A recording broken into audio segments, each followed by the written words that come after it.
Welcome. Today we're going to be taking apart a Dell G7-7588 gaming laptop. This has the Core i7 8th Gen with the GeForce GTX 1060 video card. And to start out, we're just going to need a small Phillips bit. This is a 2.5. So we'll just go ahead and flip the laptop over. And we're just going to want to loosen the center screw on the bottom cover.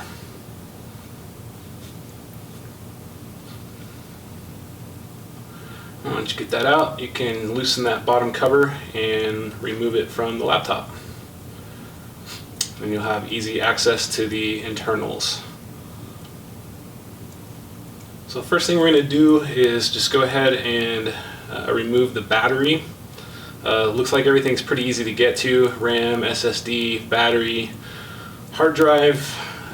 So it's definitely easy to upgrade this laptop, which is nice. So we'll go ahead and remove the battery screws, and that'll allow us a little bit extra room to remove that connector.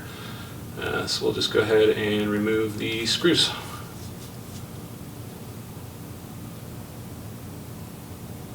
Looks like there's a ton of them in this kind of subframe. So we'll just go ahead and remove these battery screws to start.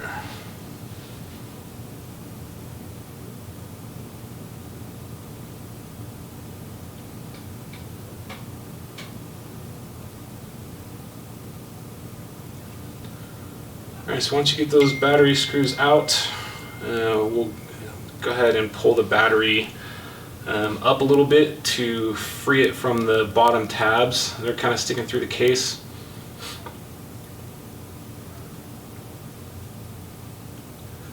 And it looks like there's quite a few of these little screws holding in the subframe, but a 2.5 is going to basically get most of the laptop taken apart.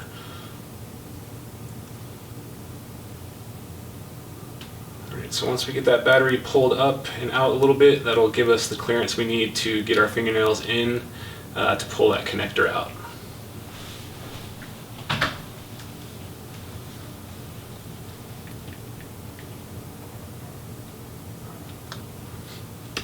Alright, so we'll just spread these little retainer bars on each side of the RAM sticks, and that will allow the RAM stick to pop up, and then you just pull it free.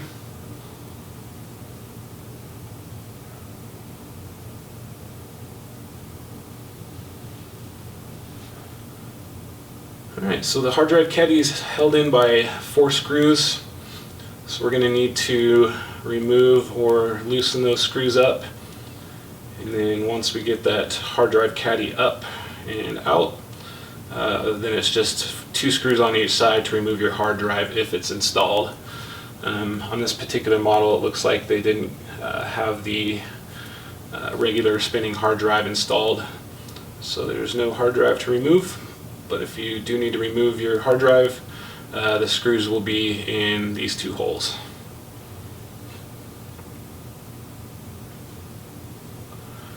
Alright, now we'll go ahead and remove the 1 screw for the SSD and pull the SSD out of the motherboard slot. And the connector is an M2 SATA. It's not an NVMe, it's an M2 SATA SSD, and I believe the size is 2280.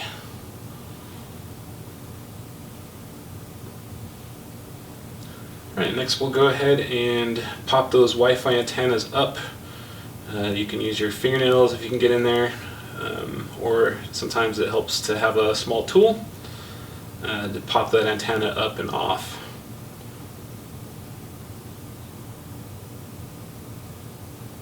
And we'll go ahead and free those cables from the subframe, including the one here on the motherboard. So that connector will just pop straight up and out, and since we're here, we'll go ahead and do it. So it definitely helps to have a spudger or another precision tool to pop that connector up and out, using the tabs on either side. Alright, so we'll go ahead and make sure those cables are nice and free from the bottom frame, and then the pram battery should stay connected to the motherboard. We're just going to free it. It's just a little bit adhesive on the bottom, and we'll make sure that we can go ahead and pull that through when we're ready to remove the motherboard.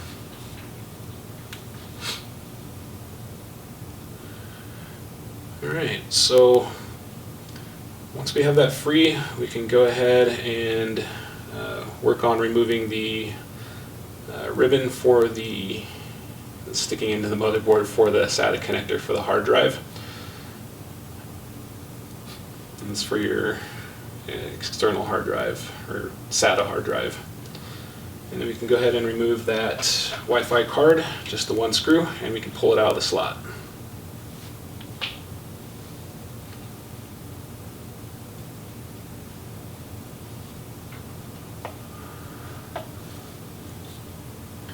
Alright, so there's quite a number of cables and stuff kind of routed through the subframe, so we're going to take that display cable and just make sure that it's nice and free and just kind of give it a look over. Looks like there's quite a number of screws holding in the bottom case to the palm rest. But we're going to go ahead and remove the back vent cover. It's going to need to be removed anyway, so it's just the four kind of wide top Phillips head screws. So we'll go ahead and get those removed. And give it a quick look. We'll go ahead and just pry up on one side and then kind of work our way down. And that way we can pull that vent loose. It's just the top part is just held on by some snap connectors. So once you have those four screws out, you can remove that rear vent cover.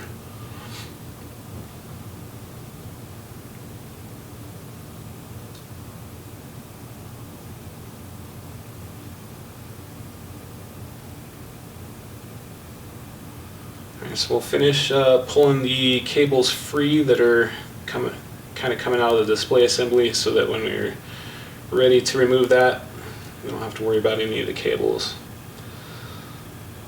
Alright, so it looks like there's quite a few screws left to remove. We'll go ahead and just kind of pull this one cable out of the way. Anything that's still connected on the bottom there, we're going to need to remove to get that motherboard and palm rest separated. The motherboard is attached to the bottom case, and then the palm rest and everything else is the other half. So we'll go ahead and remove all of the remaining bottom case screws.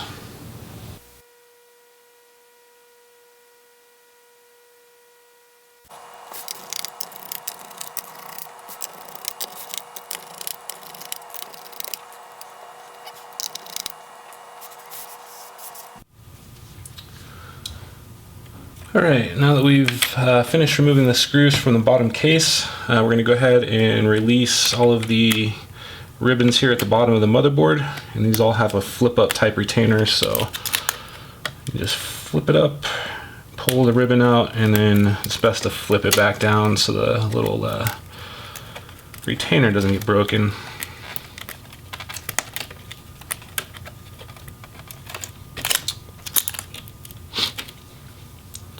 Alright, so as long as you've kind of made sure that all of the cables are free from this kind of the plastic bottom cover, and you get all the screws out, then we can go along the seam here where the palm rest meets the bottom case and just start popping. This will be a good one for the spudger tool.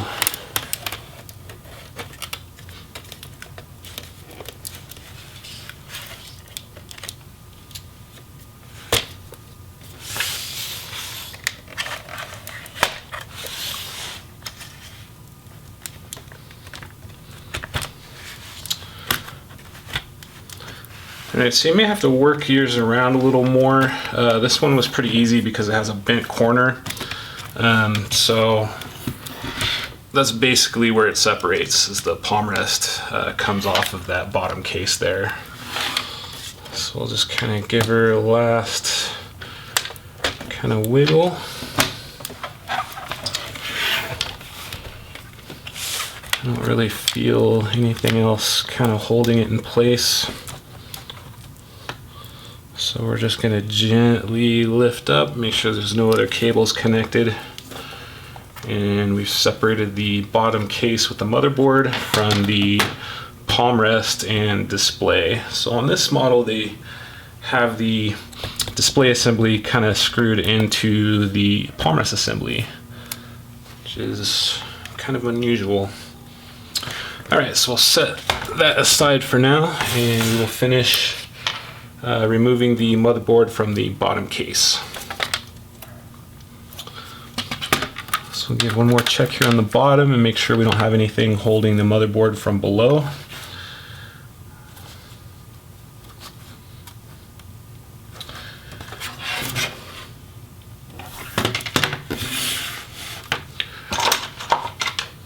Alright, so we'll just go ahead and remove the connectors for the fans and any other connectors that are still attached to the motherboard, such as the speakers as well. And we're also going to want to remove the screws for the DC jack.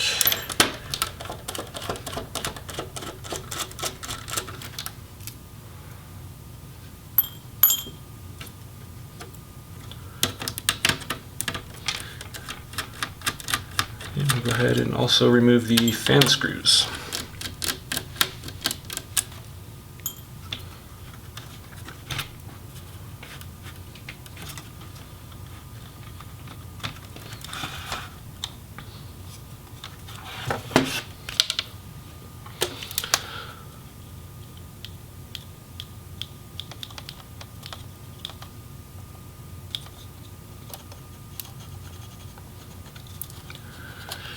Okay, and we'll just finish up with the other side. And the fans and the heatsink may want to come out as an assembly, but it looks at this point to be just some tape.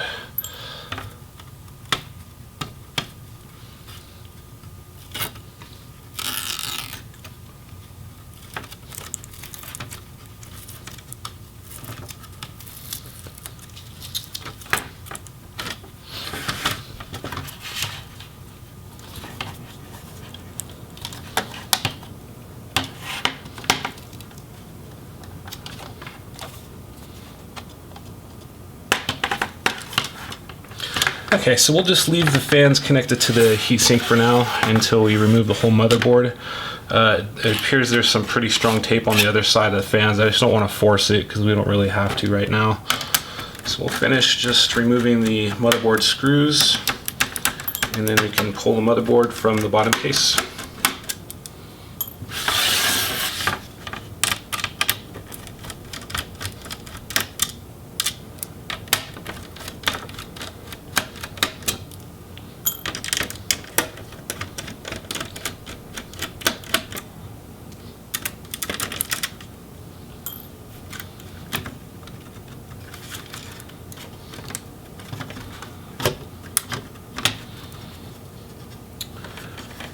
And then when you remove the motherboard, just be mindful that the ports will poke through the bottom case, so you don't want to force up from the end.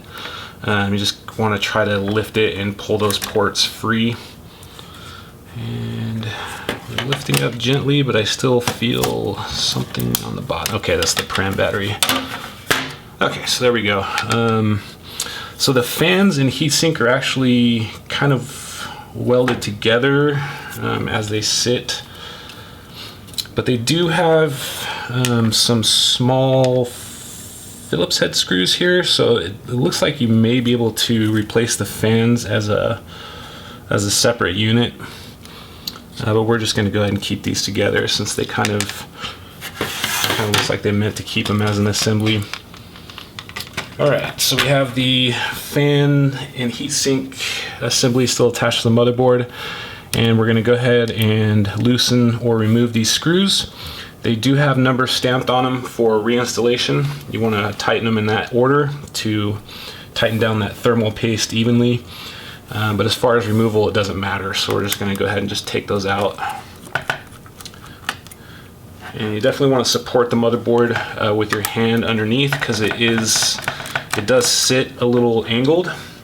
So you don't want to press down on it while it's just sitting on the table, or else you're going to kind of push and bend in the motherboard.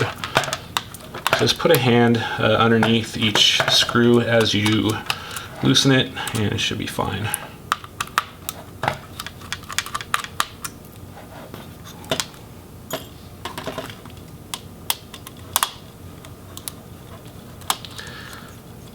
Some of these heatsink screws can be in really tight.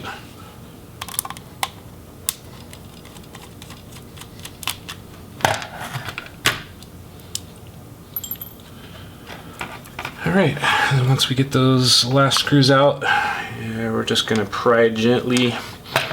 A lot of times the thermal paste can adhere the heatsink assembly pretty well to the motherboard, so just kind of want to work it gently.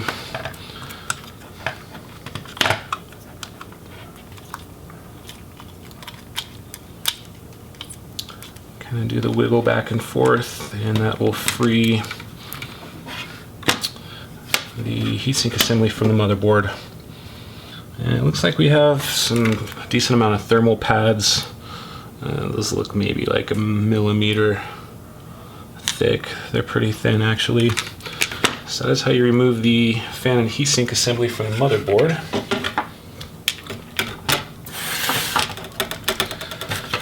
Alright, so all we have left in the bottom case is the speakers, front LED board, and since we've loosened the bracket for the DC jack already, it'll just kind of wiggle out of there. That's it for the bottom case slash subframe.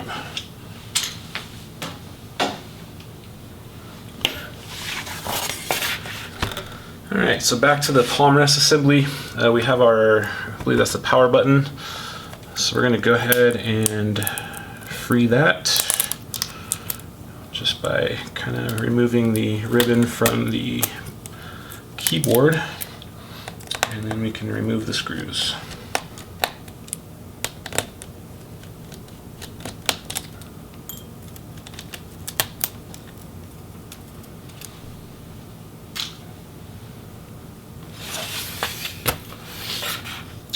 Alright, so it looks like we just have a couple screws left holding the display assembly on, so we're just going to gently open that up and put our hand underneath to support the assembly while we remove the remaining screws for the hinges.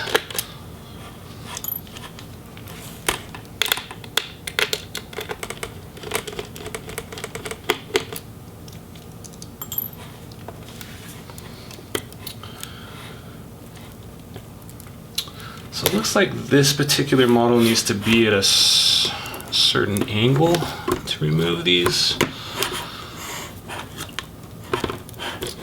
So we're just kind of experiment here.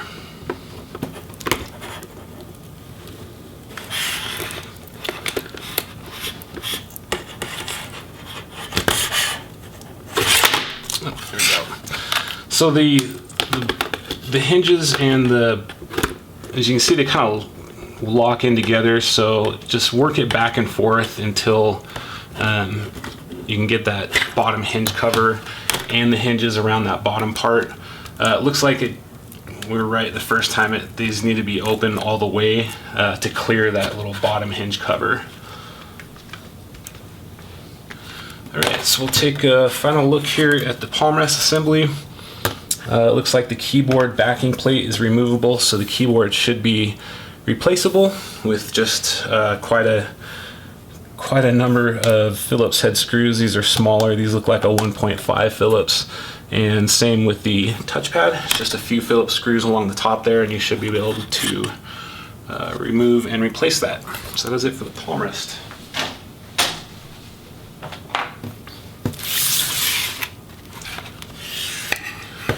Alright, so we have the display assembly. This was also damaged when it was dropped on its corner. I don't see any screws here in the front, so this type of bezel is usually pretty easy to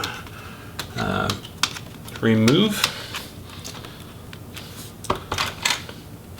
So we're just going to get a spudger here along the bezel, or if you can get your fingernails on the inside, it makes it quite a bit easier. And we're just going to kind of go along and pry that bezel up.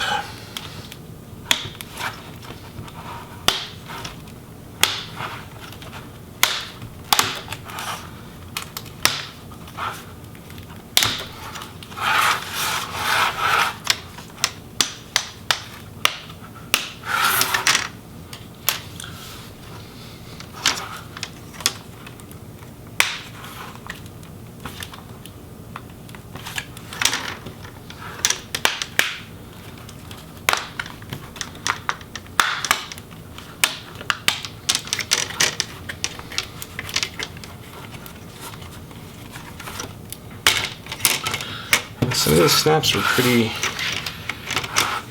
held pretty well. Okay, so we have that bezel removed, and we can see the inside of the screen assembly. So it looks like the hinges and the rails pretty sturdy on this model. It's nice to see. A lot of laptops just have kind of plastic connectors here for the hinges, and they tend to break, which results in that loose LCD assembly that kind of wiggles when you move the computer. All right, so I think we'll go ahead and just remove those hinges first.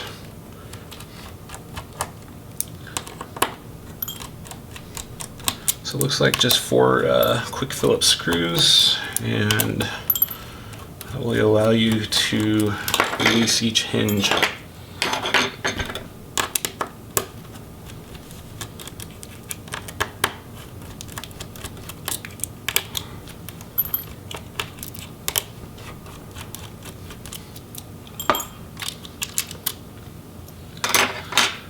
Alright, and as you can see, there's just 4 screws for the LCD. And these are definitely a little bit smaller, so I'm going to switch to a 2.0.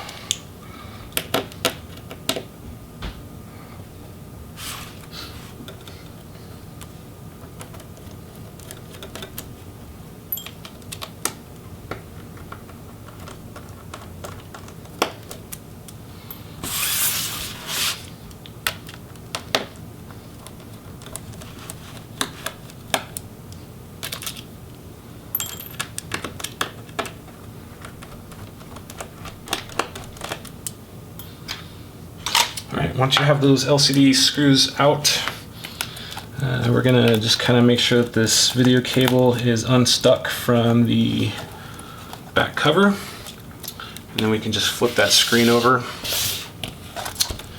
And this piece of plastic tape that's kind of holding everything together, we're going to gently pull that back until we get it all the way back from the connector. And you want to be real careful at the very end so you don't all of a sudden like and yank that connector out. So we have the plastic tape pulled all the way back, and then on the inside here, it's kind of hard to see. There is a small bar that needs to flip up from the LCD. So that little bar there needs to come up, and then you can pull that connector out of the LCD.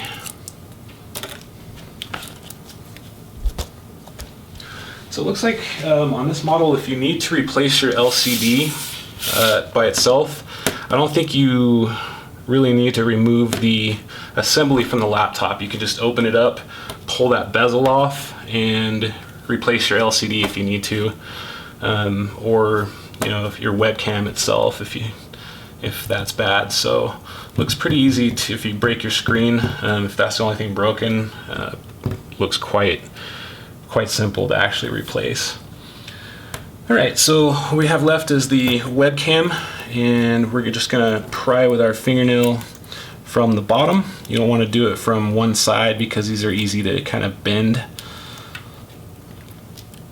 And then we'll just thread the webcam cable out of the back cover.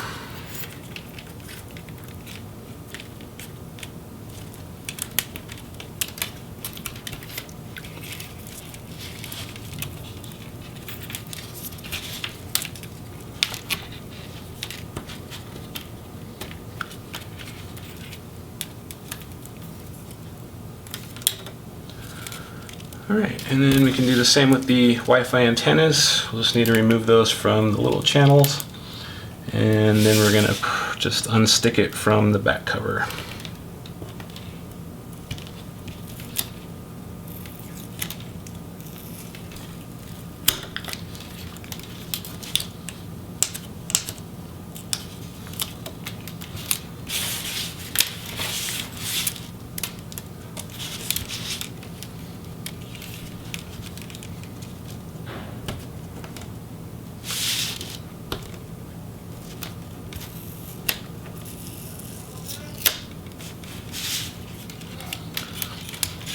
Alright, so there we have the Wi-Fi antennas, and that looks like it's the last thing we can pull from that back cover.